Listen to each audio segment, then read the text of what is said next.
Hello beauties and welcome back to the Jolie Beauty channel. My name is Jolie Cash and I'm the CEO slash weirdo of cruelty-free beauty brand Jolie Beauty.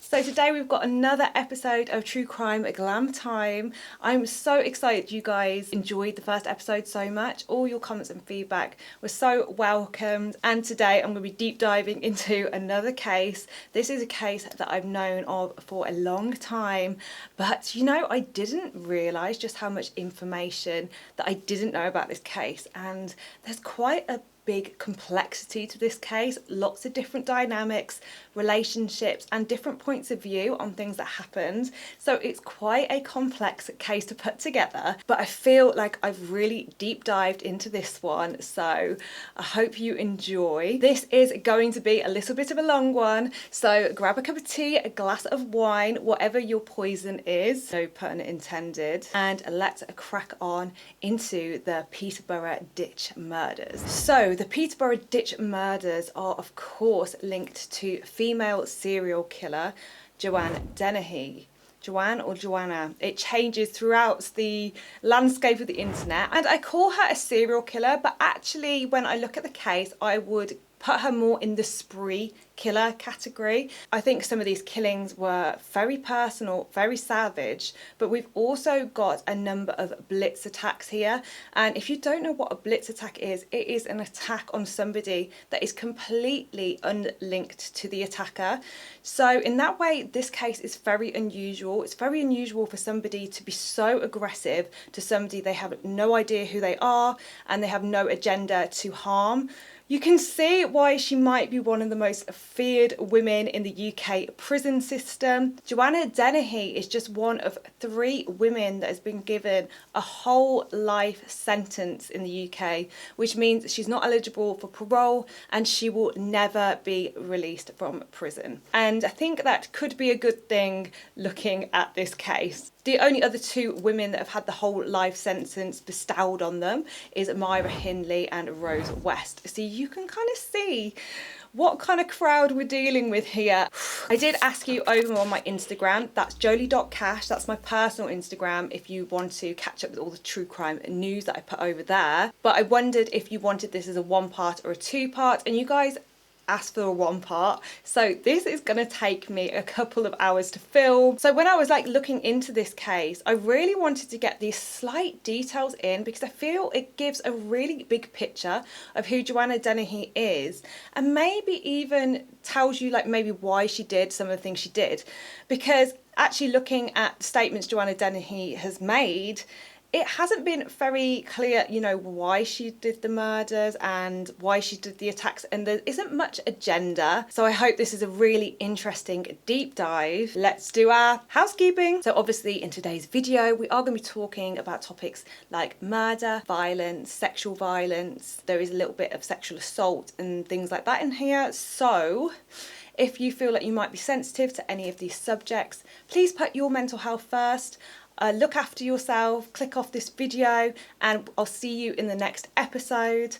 I always want to make sure you guys are putting your self-care first, but without further ado, I suppose it's time to look into Joanna Dennehy and her killing spree.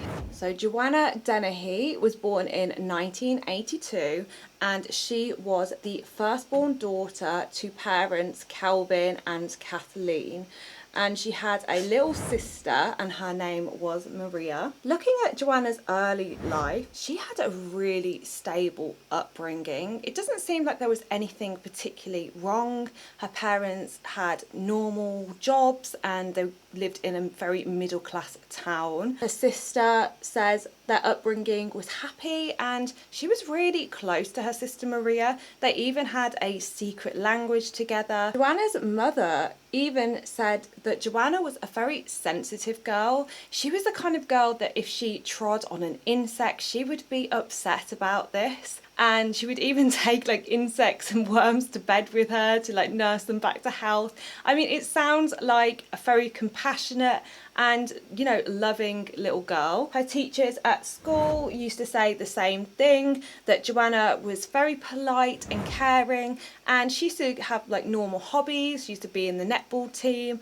And yeah, everything just seemed very standard, very loving background, no problems with her family. So there was no indication that there was anything wrong with Joanna as a child. But then as Joanna started getting into her teenage years, things just seemed to change so abruptly. It was almost like she became a different person overnight.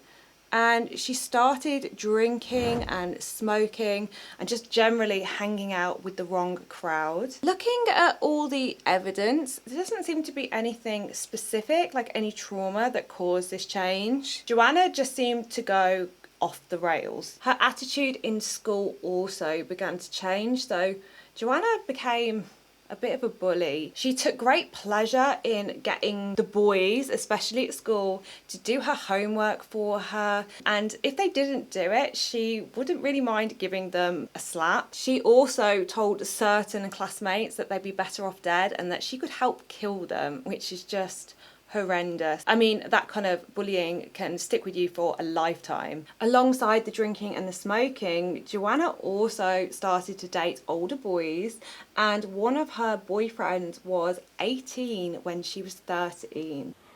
Yeah, I know. So for all my international viewers, the age of consent in the UK is 16, and just 5 years at that age seems quite a lot. I feel like when you get over 18 and you become an adult, 5 years is obviously less and less the older you get. But at that age, you're just on two completely different paths, aren't you? Like, one of you can go out and go to clubs and the other one is just starting senior school. So two completely different lifestyles, or they should have been. This led to Joanna skipping school, playing truant, and although her parents were really trying to keep it under control, they just couldn't get her to go to school. I mean, it's really hard with kids at that age, isn't it? Because you could drop them off at the school gates, but if they really want to leave, then they can just leave, and she was just basically giving them hell.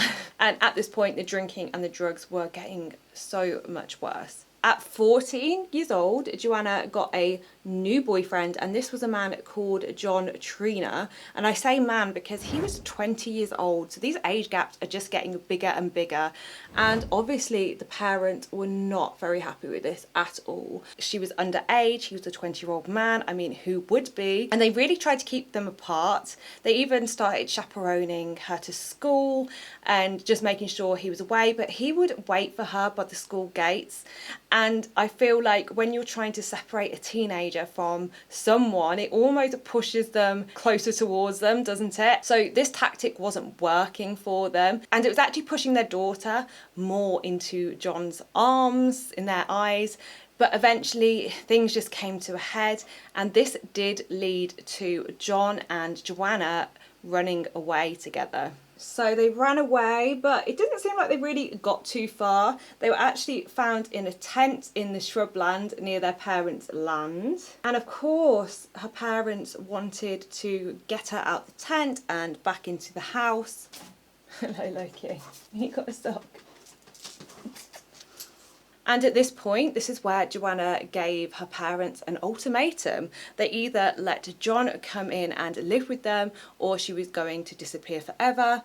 And obviously they didn't want that option, so they ended up completely running away together, and they were homeless. So John says they were basically living in a tent, under bridges, in train stations, wherever they could pitch up and sleep. And they did petty crimes because they didn't have any money and they didn't have any way of making money. So yeah, this is where, you know, some crime started, just petty theft to get by. And the family didn't really hear or see Joanna again. I mean, there was a couple of meetings here and there, but it was only really when Joanna needed money and she would get in touch with them to try and ask for money. So, you know, the family relationship was never the same, and they would say that was the last time they really saw Joanna. At 17 years old, Joanna became pregnant with her first baby, and you might think this would be a complete disaster from what I've said. Obviously, she was on drugs and drinking a lot, but apparently she got completely clean when she was pregnant, She didn't do any drugs or drink while she was pregnant, but as soon as the baby was born, the first thing she wanted to do was get high and drink, which is obviously quite problematic with a newborn. And I think this led to a big strain on the relationship. From what I could tell, the relationship between her and John seemed to be very on off for many years. It had many ups and downs. It was quite violent at times, but they did end up having a second daughter as well, 3 years after the first baby. Again, shockingly, Joanna went completely sober for this pregnancy as well, which does sound out of character, but you know, pregnancy does change people, and maybe there was some hormonal thing going on with her. I'm really not sure, but obviously that is a great thing that she didn't do drugs and drink through her pregnancy. But after the second baby was born, this is where things start to get really off the rails. Joanna's drug taking starts to get more serious with heavier sorts of drugs like cocaine. She started going and cheating on John, and their relationship just really deteriorated.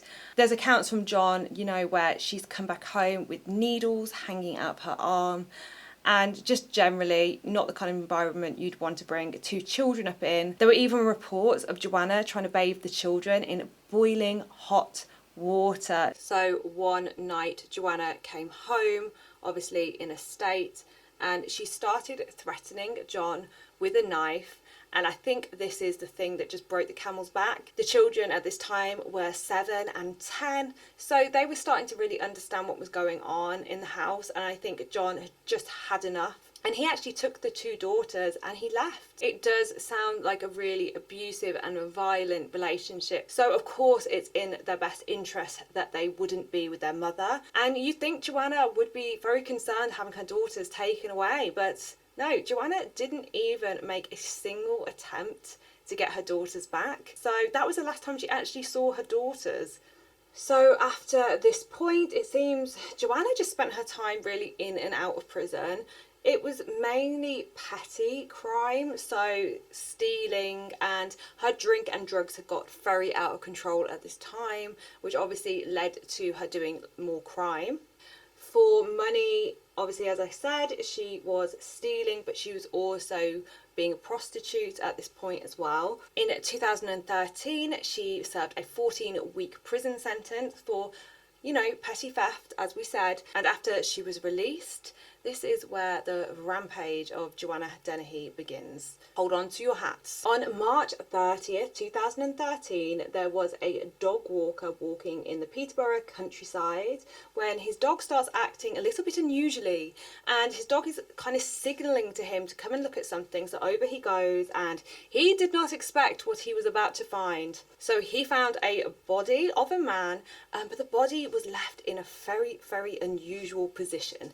First of all, the body was dressed in a sequin dress with stab marks all over it, and the body was face down in the ditch. The dress was pulled up to reveal his bottom. The bottom was in the air and the cheeks were spread.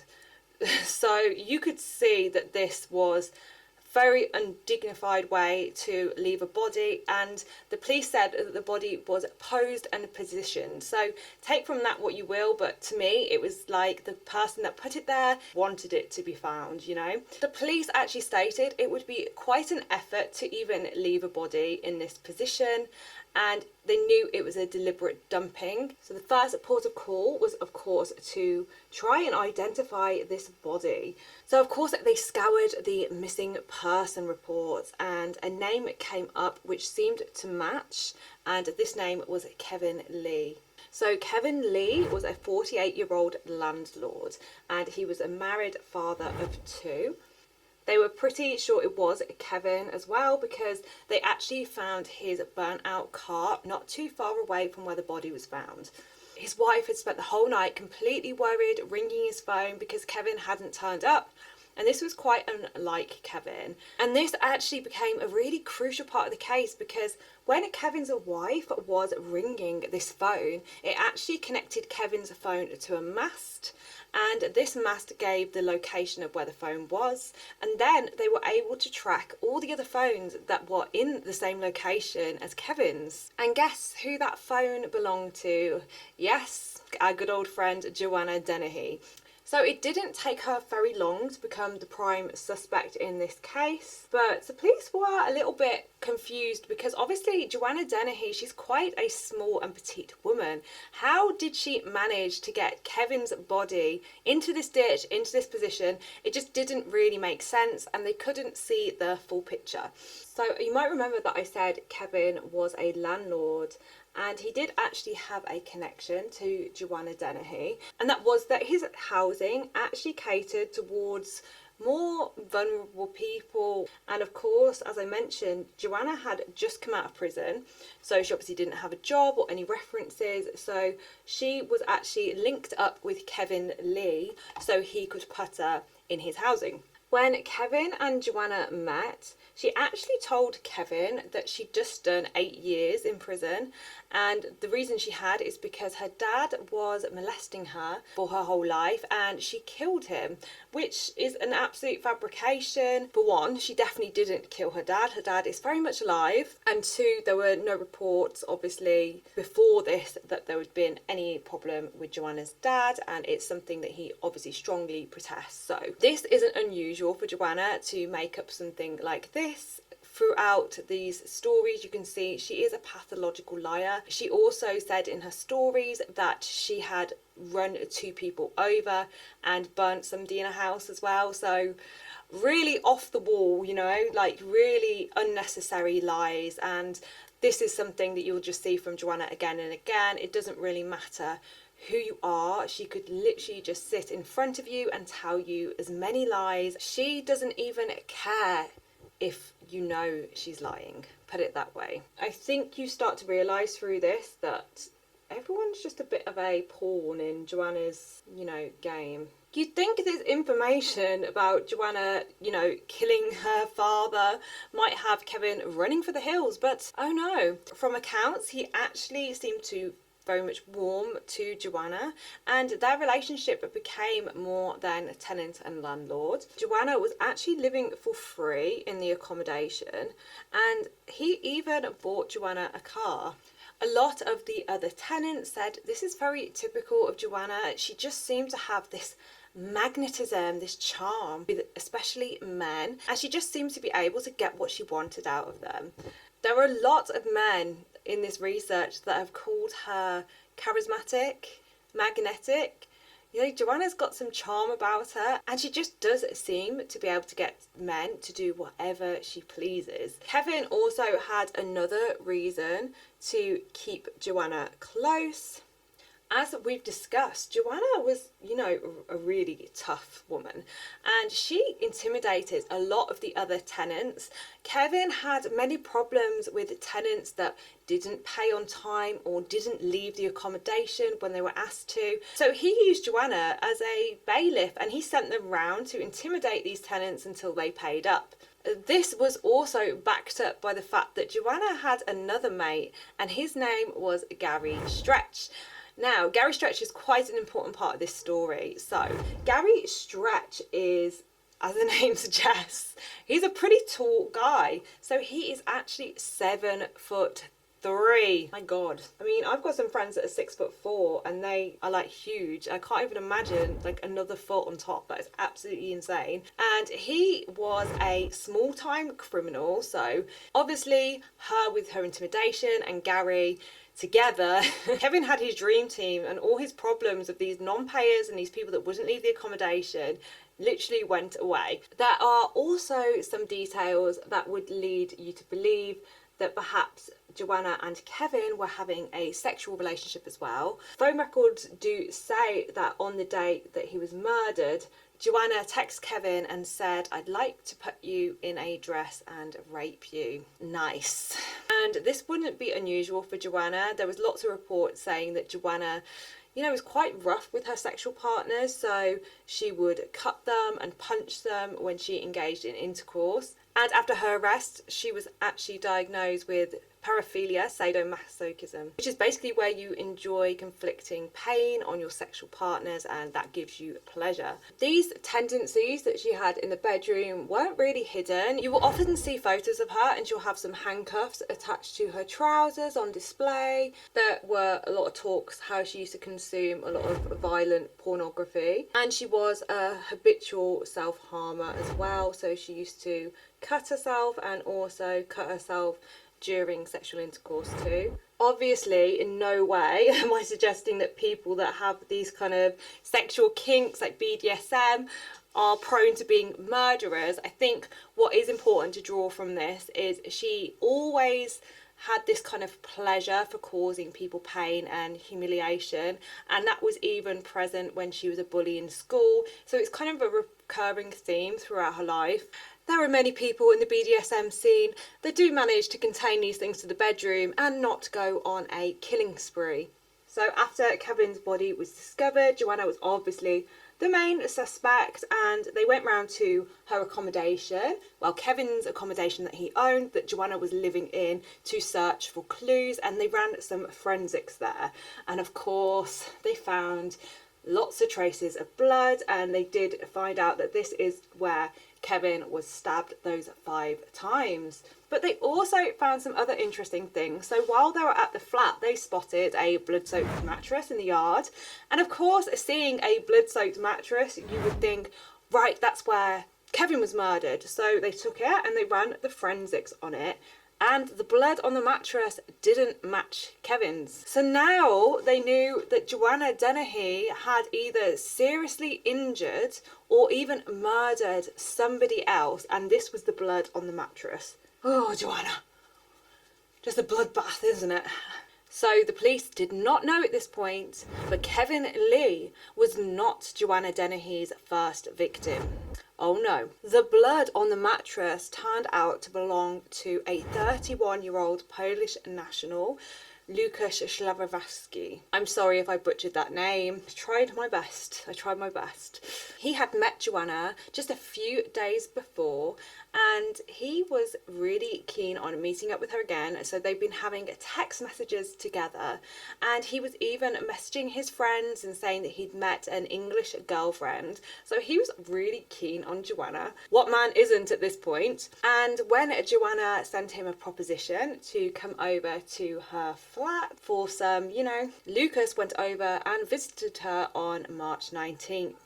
And this was the last time Lucas was ever seen again. Lucas was stabbed by Dennehy.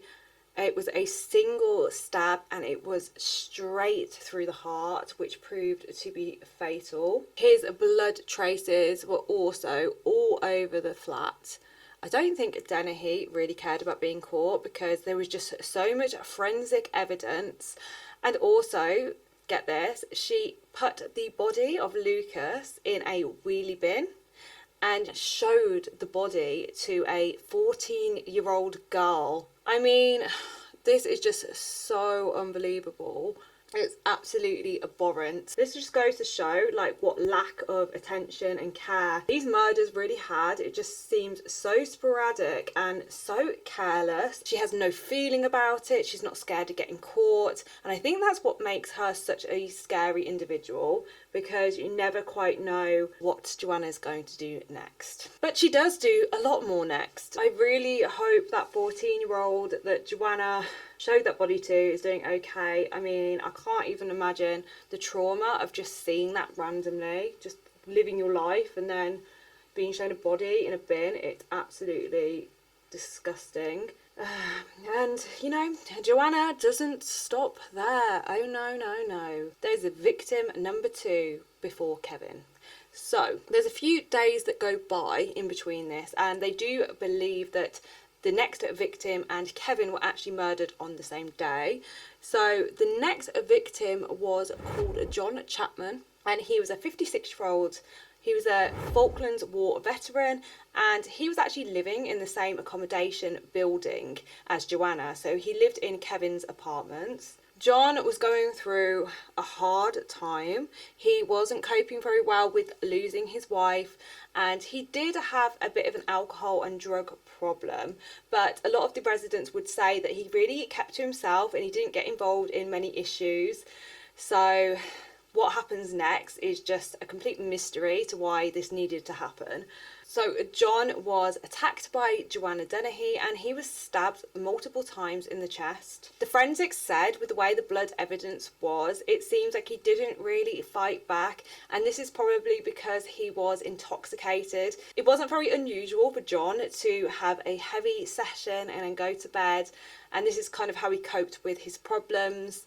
He was attacked in a way that Joanna knew he wouldn't be able to fight back. And I feel like this is where Joanna is trying to build her confidence with her killings, because as I said, Lucas, the first victim, he had 1 stab wound. This victim, John, had a few more, and the attacks just seem to get more and more aggressive as the time goes on. The really sad thing about this is a lot of the residents cared for John deeply. You know, he was a very popular guy, and he had actually expressed some concerns about Joanna living there, and he wanted to double lock his door when she was around. He really didn't trust Joanna, and a lot of the other residents said, you know, if they'd taken his concerns seriously, they might have taken John in with them to keep him safe. But of course, it's all hindsight. Who could predict that Joanna would do such a gruesome attack? So at the time that Kevin's body was found, the first victim they found,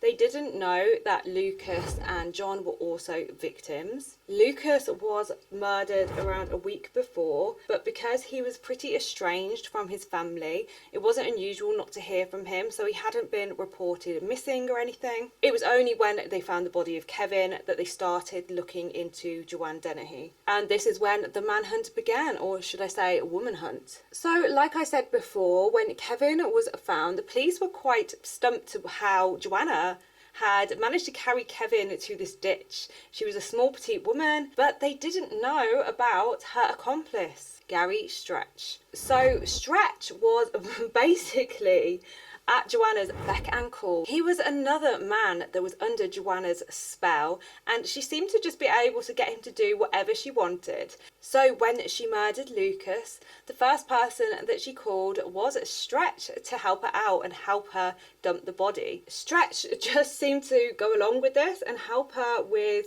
all her dirty work, hiding the bodies, dumping the bodies. She told Stretch she wanted to be famous, like Bonnie and Clyde, and that she actually wanted to kill 9 men because that's what they do in the film. I know. Apparently, she said she would never kill women or children, just men. And she didn't hurt any women, but it didn't stop her from mentally scarring a 14-year-old girl, did it? Morals, Joanna. This is when Stretch and Joanna take the car that Kevin Lee bought her, by the way, and they go to dump the bodies, and they also start going on a mission, a killing mission. They seem to be having a grand old time because on the photos they took, they are seen pulling their tops up, flashing their bellies, posing. Like, when you look at these photos, they look like they're on their jolly holidays. It is really unbelievable that this is just after murdering 3 men and dumping bodies. It is quite chilling. But the 2 of them run into a little bit of a problem. They don't have any money. No money, no mission. So on this little trip, they decide to, you know, start stealing some petty theft to fund their murder trip. I don't know, like I don't understand. But with the stolen goods, they have another problem. How are they going to sell them on and get rid of them? And this is when Stretch decides to get in touch with a friend of a friend, Mark Lloyd. So Mark is a bit of a wheeler dealer, shall we say. He knows how to take stolen goods and make them disappear and make sure the person that stole them gets compensated without any trace back to them. So Stretch thought this was a great connection, so they could make some money, they could get on that road, and they could continue their murder spree. So they go round to Mark Lloyd's house, and Mark Lloyd says that if you looked at Dennehy, you would think that butter wouldn't melt until she opened her mouth. She told Mark that she already killed 3 men and she wanted to kill more. Mark obviously felt a bit threatened by this, I guess, and intimidated, as you would, and he suggested that they go and take the stolen goods and they go off to Hereford, which is where his connection was, to sell them on. So I guess this means they're going on a little trip away, and it's actually quite a big distance between the two places. I suppose if you're reselling stolen goods, you don't really want to sell them where you stole them from. So the motley crew get into their Vauxhall Corsa. I just find it funny, like the idea of like these 3 in a car together going on like their little jolly. Stretch 7'3", folding down into a little Vauxhall Corsa. I mean, I feel like I would look at this car and just be like, yeah, something isn't quite right here. So on their way, Mark is sitting at the back of the car and he says he feels pretty intimidated. I mean, he's sitting with somebody that he knows has just killed 3 people, and this other guy, Stretch, seems to be infatuated and will help her do absolutely anything. And they do make a couple of stops on the way. There's actually some CCTV footage of them in a petrol station.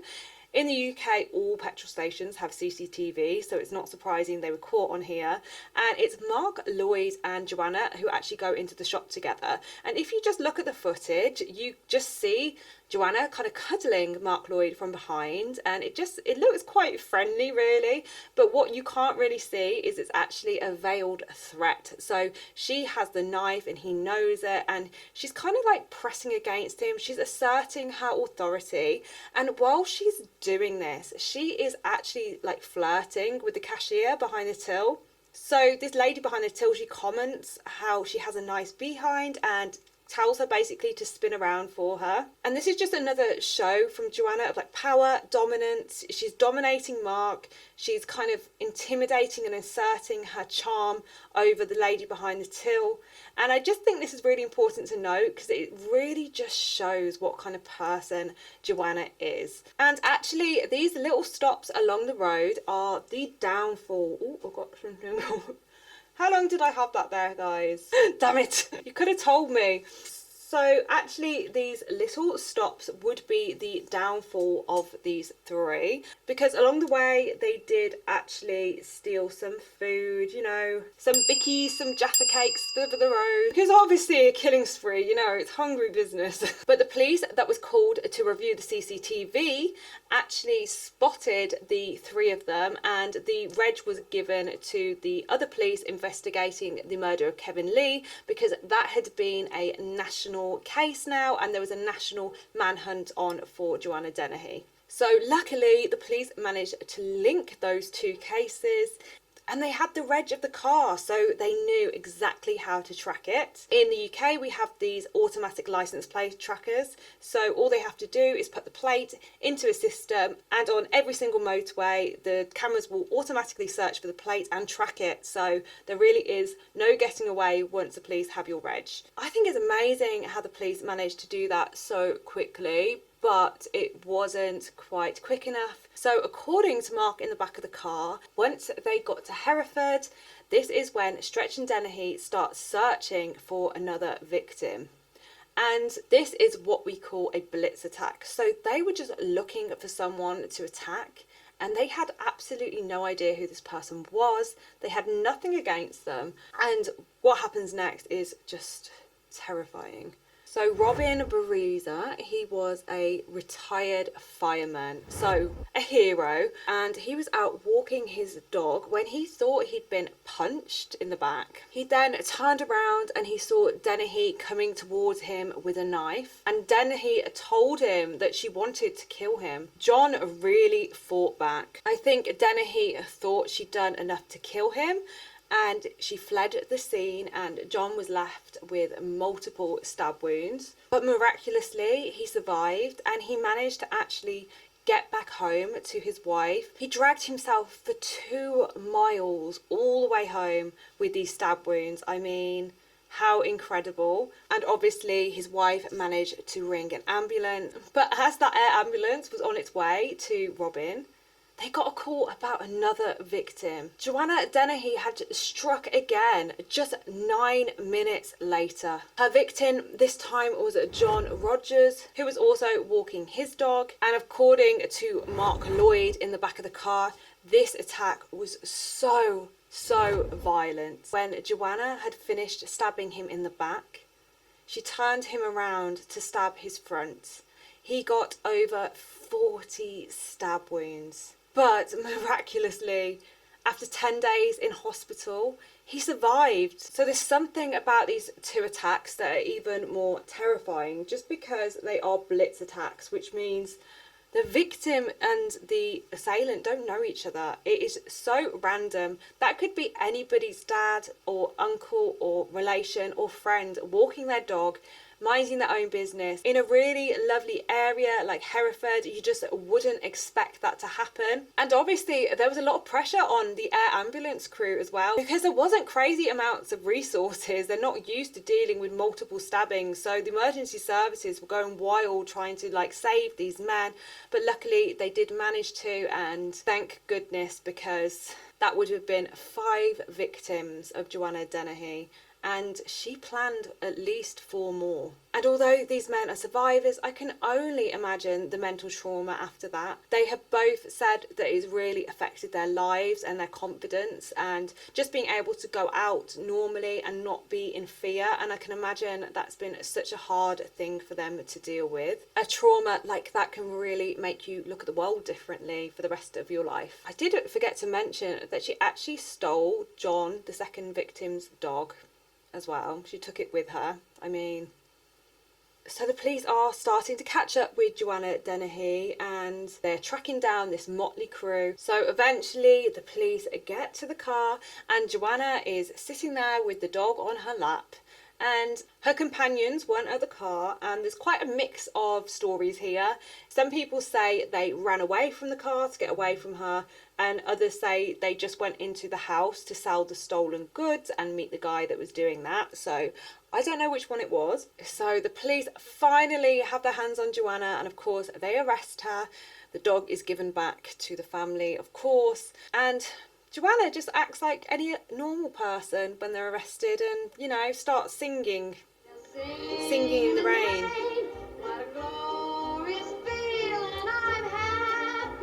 Could this woman be any colder, really? So, of course, Joanna is arrested for the murder of Kevin and 2 attempted murders. The police actually at this point did not have the bodies of the other 2 men.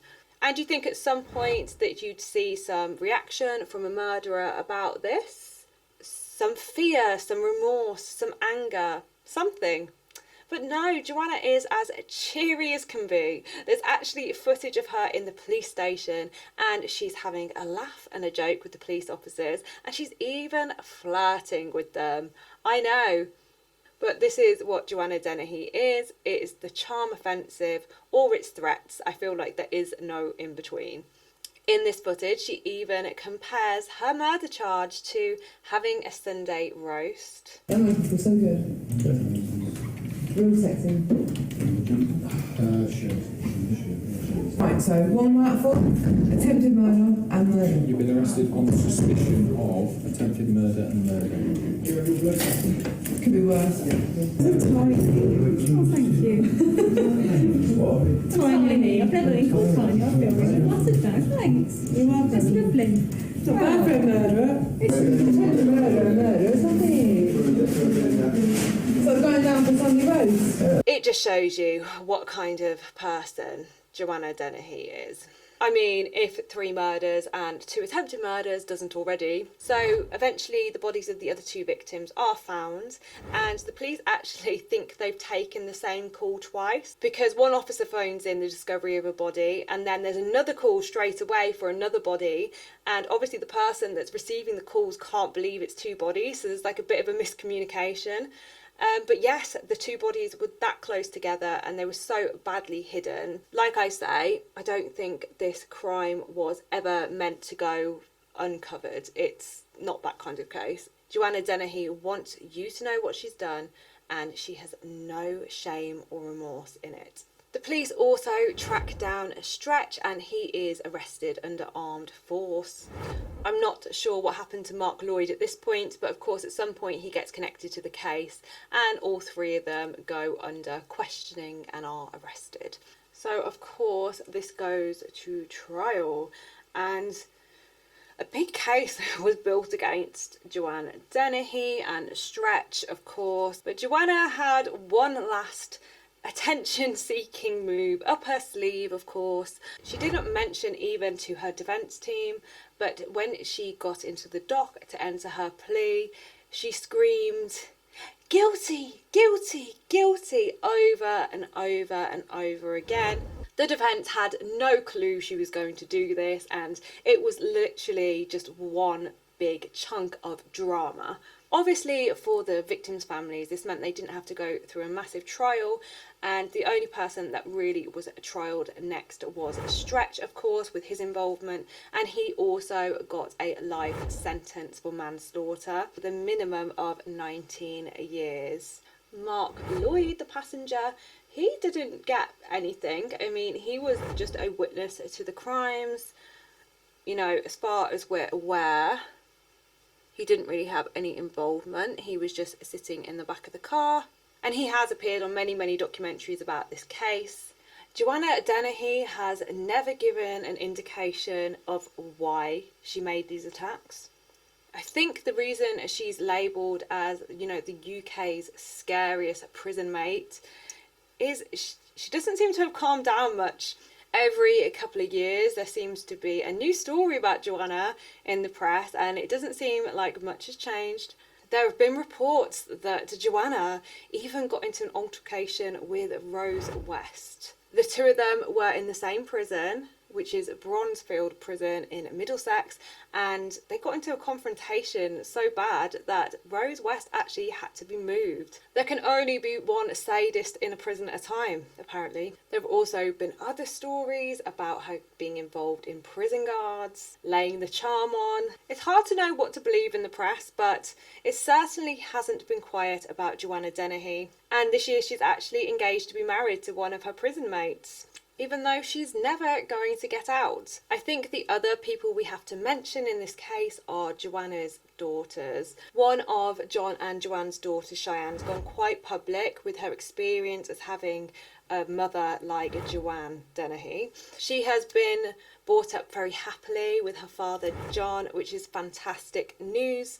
But of course, knowing that your mother is a serial killer has some serious implications for your mental health. And although she did go to visit Joanne just to see, you know, her mom and to see, you know, what she was like, I can completely understand that she'd want to do that. They haven't really rekindled a relationship, and that does not surprise me, especially with what Joanna did to John, her dad. There is actually a documentary on Sky, but it talks more in depth about Cheyenne's experiences. I know she says she's had mental health issues, wondering if she's going to turn out like her mother, whether being a killer is something hereditary, but it seems like Cheyenne is a really amazing person, and I just want to say well done to John for getting the children out of that situation. It must have been so difficult in such an abusive relationship. So what are my final thoughts on Joanna Dennehy? Well, I can see why she's been labelled the scariest prison inmate in the whole of the UK, never mind just the female category in general, because her actions are just so sporadic. She is by nature a true psychopath, and she does not feel any remorse. She is never given reason for her actions, and it doesn't seem like she had many reasons to act the way she did. And that's what makes this case so scary, and that's why Joanna Dennehy should be completing a whole life sentence and should never be released from prison. And that, my beauties, is the in-depth deep dive of the Joanna Dennehy Peterborough Ditch murders. Whew! I feel like I've run a marathon. I feel like this is going to be quite a long video, but I did want to get all those facts to you, and I'm just in awe of how somebody can go from such a nice person to this crazed woman. It's beyond belief, and thank goodness she is locked up forever. That's it for this video today, guys. If you liked it, please give me a thumbs up and make sure you are subscribed if you want to see more from me and True Crime and Glam Time. I am enjoying this series so much. If you've got any true crime stories that you want me to investigate further while I'm doing my makeup, drop them down in the comment section below. I also want to know what you think about this case. What do you think about Joanna Dennehy? Is she a psychopath? Well, I think we all know she's a psychopath. Why do you think she did it? Why has she never told people why she did it? Do you have any theories? Let me know in the comment section down below. But without further ado, I will see you in the next one. Mwah!